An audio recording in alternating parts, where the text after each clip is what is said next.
Hello my little moonbeams and welcome to my drawing channel. So today we are actually going to be doing a picture for Chinese New Year because it's coming up on February 12th. We are going to be doing a picture that has an ox in it because it is the year of the ox. So we're going to have an ox and we're going to have a little China doll and a pagoda house. I'm going to show you guys what our drawing is going to look like. Alright, so we've got the year of the ox, we've got our 2021 in a cloud, we've got some fireworks for our celebration, our little China doll, and our pagoda house. And they do have houses with these sweeping rooftops in China, so that's really beautiful architecture. And lastly, we're going to add our little yin-yang symbol, and that symbol actually represents the balance in life, the light and the dark, the good and the evil, life and death. And so it kind of means that we have to take the good with the bad. You understand? So what we're going to do is we're going to go ahead and we're going to start our drawing. And then we're going to add our color. Now I'm going to be using a Sharpie marker. You guys, I encourage you to use a pencil first and then go over your lines by outlining them with a Sharpie. And I like to use Sharpie markers for my outlining because you can put marker on top of it and it doesn't bleed. You can also do watercoloring on top of Sharpie and it doesn't bleed.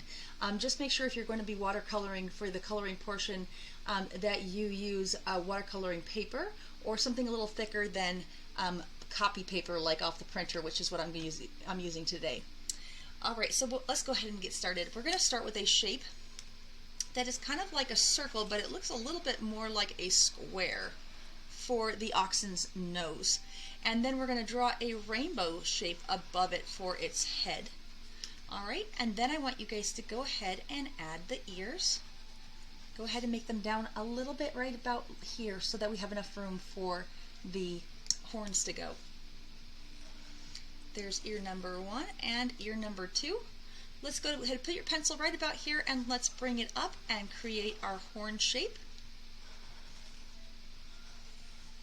And then we're going to build the body, so curve down, line across, and then go ahead and make a rainbow shape to fill in that leg area. Alright, now for the back of the body, we're just going to make that same curving shape and draw a line. And we're going to do that because that creates the illusion that it's further back, that the body is further back. Now you can go ahead and add your hoofs. Alright, and we're going to go ahead and give it a little tail. So go ahead and put 2 lines here and then a little teardrop shape right here for the little hair that they have at the end of their tail. Now for the face, we're just going to keep it really simple. We're going to go and put little eyes in, and you can even leave a little white space for your highlight. So long oval shapes, leave a little highlight just for the cuteness factor, and we're going to go ahead and add a C shape for our nose, like so. Alright, our little oxen is done, and just go ahead and label that ox. Okay, now on the other side of your paper, we're going to go ahead and we're going to draw this little China doll. And so go ahead and start with a circle shape for the face. And then we're going to pull down our lines and we're going to add just a straight line across. And now this person is wearing a kimono, and it's a type of garment that is worn for ceremonies or for dances or for like if they were going to a tea ceremony. So go ahead and add your 3, actually we're going to do 4 lines across the middle, and that's kind of like the belt that they wear under the kimono. And you can decorate this however you want. Maybe you want to add flowers or cherry blossom flowers. I think we're going to go ahead and add a little bit of flowers to our kimono. And when you when you decorate clothing, you should always remember that the design can be going off of the page, like half of it should be showing on some portions of it. If all the flowers were on the front, it wouldn't look very realistic. It wouldn't look like the person was actually wearing it, because sometimes it's not always going to be on the front of the outfit.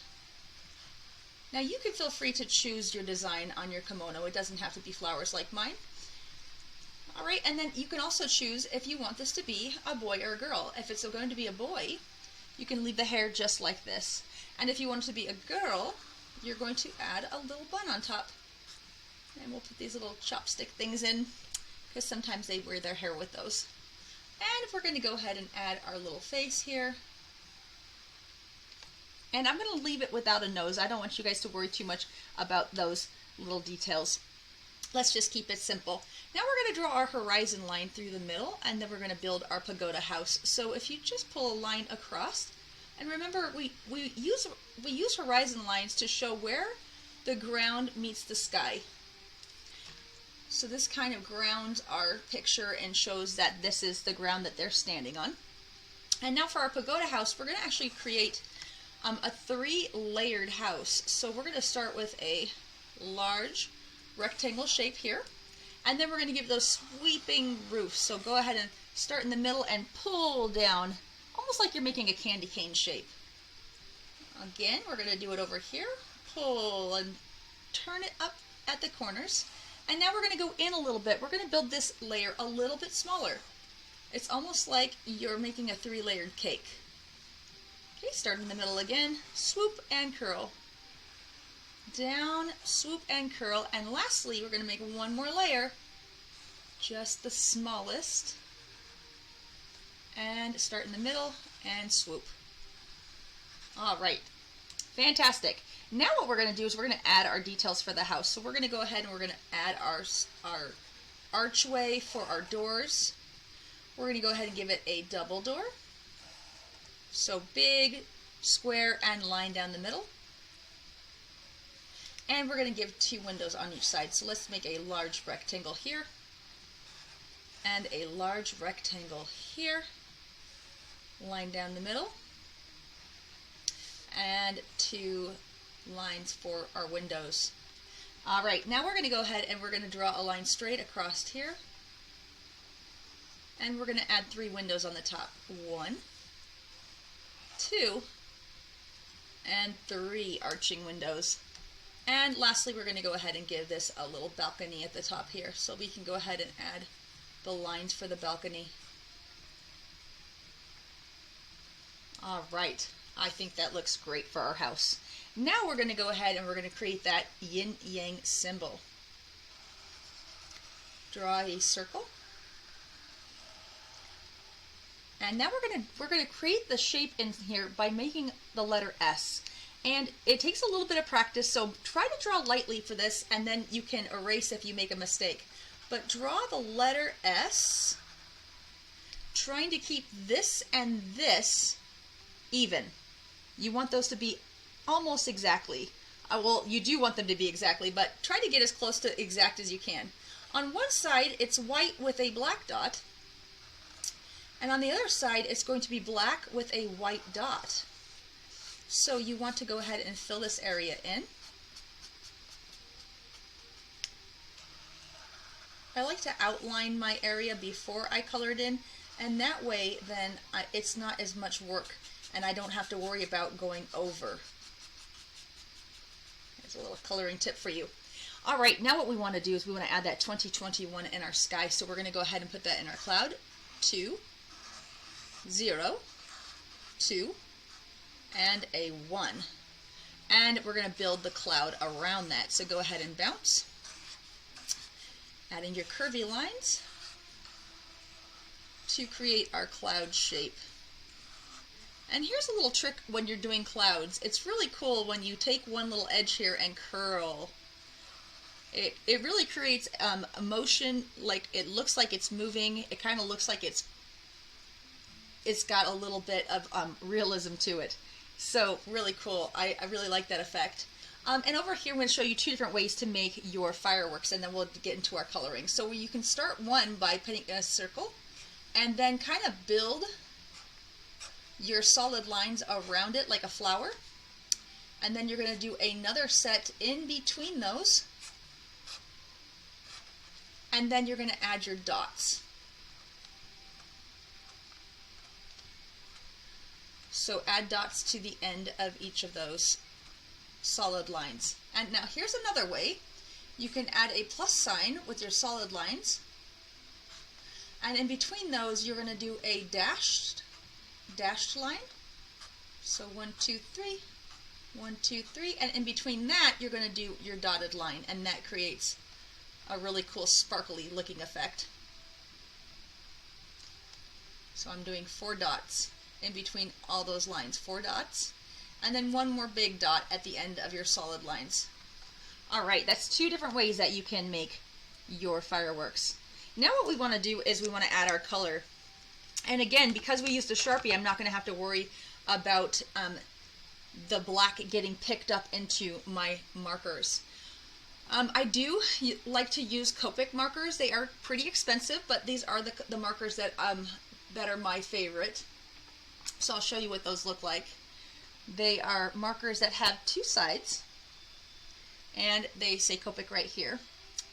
Another one that I really like are the Tombows, and they've got the little dragonfly on there that I love so much. So those are two different markers that you can buy. There are a lot of other good ones. I can show you after we get started on our art here. So you guys can use whatever markers you have at home. And we're going to go ahead and we're going to make this oxen brown because most of them are. It's the most popular color. So when I do my marker rendering, it's always smart to go in one direction. And the reason why is because it looks cleaner and it doesn't leave as many marker lines.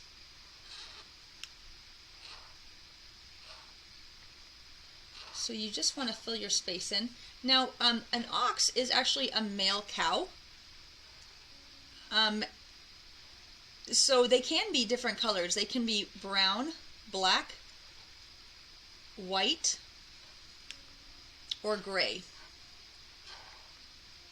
All right, I'm just going to go and fill those little areas in. Don't forget your ears and your tail. And we're going to give the nose color as well.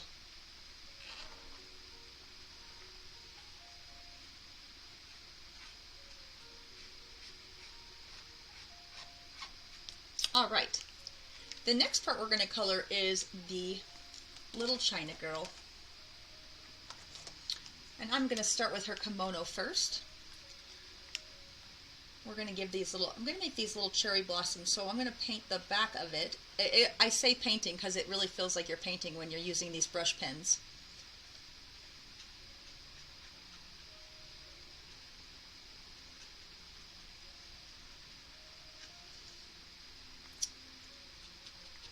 Alright, so just take your time and choose your colors.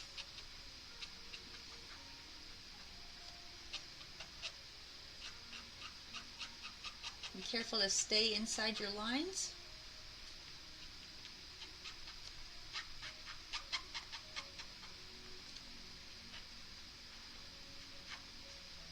Alright, now I'm going to switch to a lighter pink for those little flowers.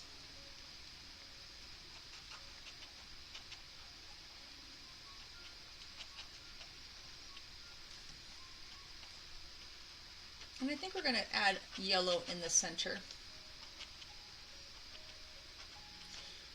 Japanese cherry blossoms actually have little stamen in the middle that kind of poke out like fireworks. They're really beautiful. In China they have fields of these cherry blossom trees.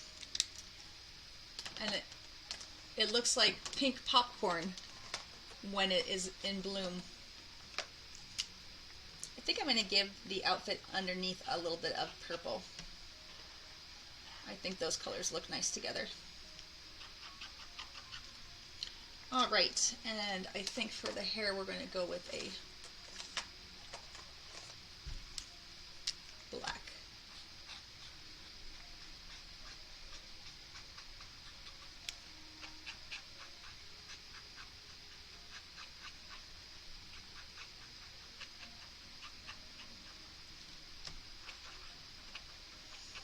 Alright, so for my house I think I'm going to go with a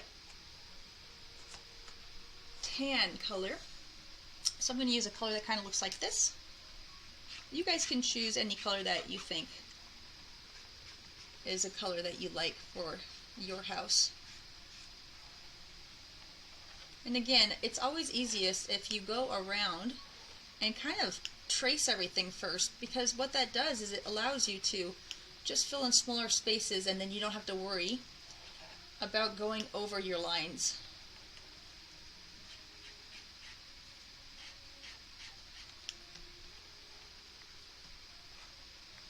Now what I'm going to do is I'm going to probably choose a different color for my roof.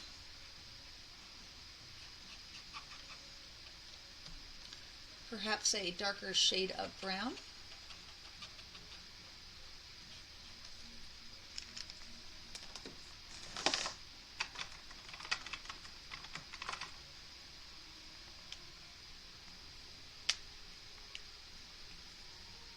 And you know, you can always add different textures later.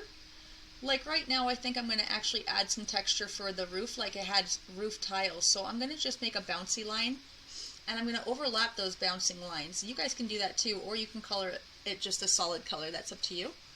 But what I'm doing is I'm kind of building what kind of looks like fish scales. And when you kind of just overlap them like this, you're going to give it the illusion that it is actual tiles on the roof.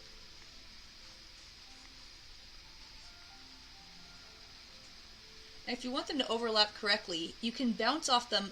If you look at those and you put a dot here, I'll show you. Put a dot on the bottom of each of those, and then you connect the dots. You just bounce off the bottom of that dot. It will make the overlap correctly. So again, when I teach this to children, I put the dot on the bottom of the loop, and then I teach them to connect the dots. So if you can connect the dots like that, you're going to end up with a really beautiful tiled roof. This also works for many, many things. This particular thing works for fish scales, mermaid tails, dragons, snakes, lizards, and dinosaurs. So it's a really cool thing to learn how to do if you learn to connect them correctly. All right. Now for my my doorway, I'm going to go ahead and I'm going to use a darker brown so it looks a little bit shaded in there, a little shadowy.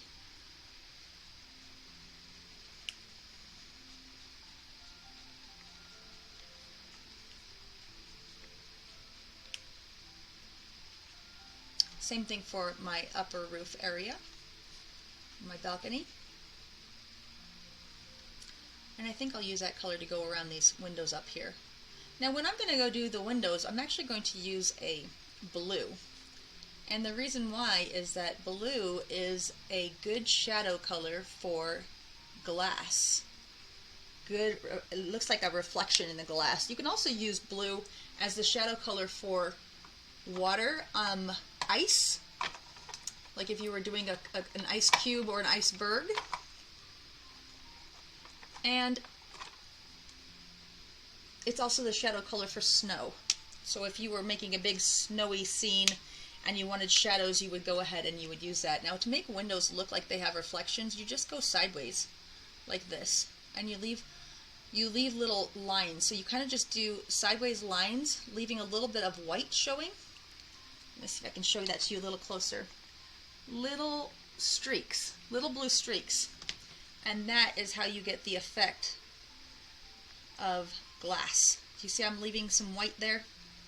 And if you want it to be a little darker, because it's a little light for me, I think I'm going to just do it. You just go over it with your marker. If you go over with your marker several times, it will darken your color. You're just laying down more ink.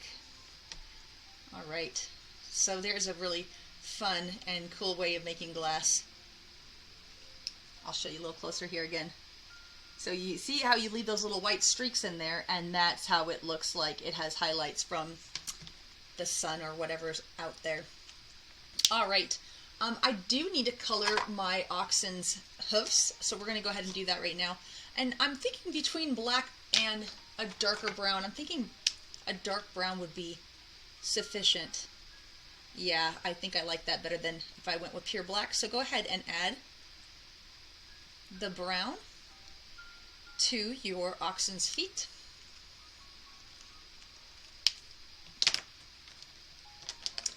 And I'm going to look for a color that can work for shadows in its on its horns. So I think I'm going to go with a color that's like this. It's almost like a peach, almost like a light tan.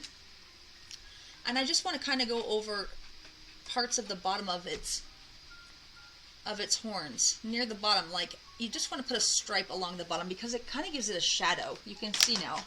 Let's see if I'm not going to knock all my things over here. You can kind of see it gives it a little shadow. It kind of gives it a little bit of realism. All right, now we were talking about the blue being a great color for shadows on glass and ice and snow, but it's also a really great shadow color for clouds in the sky. So when I go to do clouds, I use my light blue to go around the edges. And I like to go around my swirls, and I also like to kind of bounce out a little further. Do you see how I kind of go and I make, let's see if I can get that close for you. I kind of make my blue bounce into the cloud a little further than my original black line, because that kind of gives you that nice fluffy cloud effect. So if you go ahead and trace inside your lines and then add your blue, and we're going to leave the inside white, but to see that, it just gives it a little bit of beautiful shadowy colors. All right, now I want to finish my door. I'm still thinking about what color I want my door, but I was thinking about Chinese New Year. They actually celebrate Chinese New Year, and the dragon, there was a legend about the dragon Nian and how it would come every year and it would drive the villagers crazy and steal the livestock and wreck things. And so what they did was they used the color red. They used the color red to scare the dragon away. So they actually painted their doors red, and they made loud sounds. The firecrackers scared Nian away. And that's why they have firecrackers during Chinese New Year, why the color red is so important, and why they have fireworks. And that's also why when they have the lion dance and they have the dragon puppet, the people inside there dancing it, why they have the loud cymbals and the drums playing in the background. That's part of the culture. It's part of the legends. So I'm actually going to use red for my door. I think that's appropriate. And that works. It looks beautiful. All right, so lastly, we're going to go ahead and we're going to color those fireworks in. And I'm going to think about what colors I want to use for my fireworks. And you guys can choose what color you want to use for your fireworks as well. I'm thinking that I'm going to use some blues and purples on one of them. So maybe like these together. I think those are pretty. Let's see which side I had. Okay, so I'm actually just going to go around my lines right here.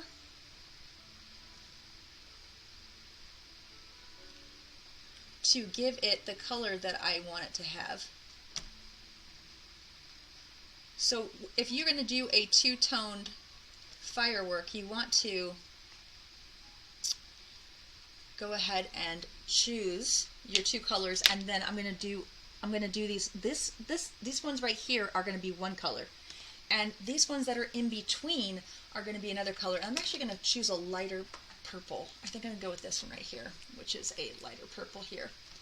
And I'm going to go over those lines as well. Again, if you use a Sharpie marker for your outlining, then you can go right on top of it with your other marker and without fear of it picking up black and dirtying your marker. If you use just a black marker, and if I were to use, like, say, a yellow, it would actually dirty my yellow. So that's something to always be thinking about when you do choose to do outlining. I think on my next one I'm going to be using yellow, and let's see, maybe like an orange. I've got a nice outline. I've got a nice orange right here. So again, it's completely up to you what you decide you want to use for your firework colors.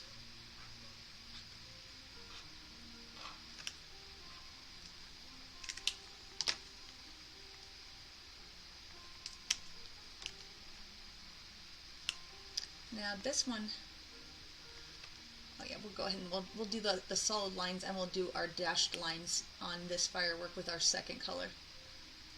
You could even go so far as to do the dashed lines one color, and you could have added one more color on the solid line. So that could have been a 3-toned firework if you chose to do so. All right, I'm going to just add a little bit of grass on the bottom here just to show what kind of earth that they are standing on, and then we're going to call it done. So on here, I'm just going to add some grass in various places. So maybe where she's standing, I'm just going to make a little grass line. Maybe around the over here. I don't want to color the whole thing. I think that would be too much green, but I do want to add just a little touch here and there. And a little touch here and there should be sufficient. It doesn't really need to be everywhere to show that there is grass. And it just adds a little pop of color down here. So every so often, and I'm just really kind of using a squiggly line, almost like a, we could even make this look like it's sitting in the grass too. Just go ahead and make sure you don't put your color up into the white. So I kind of just make a squiggly line to do grass, and then I branch it out. I kind of go up and down and then branch it out to cut it off. You can kind of see how I went up and down and then straight across. Up and down and then straight across. And you can kind of cut it off that way and kind of make it look, and even going and making little squiggly lines here is a good way to kind of branch it off and make it look complete. I think we'll put a little bit more back here, and I think that looks good. Alright guys, that was super fun. I hope you guys had as much fun as I did, and I will say goodbye now and Happy New Year, Happy Year of the Ox. Alright, I'll see you guys in the next guided drawing. Bye!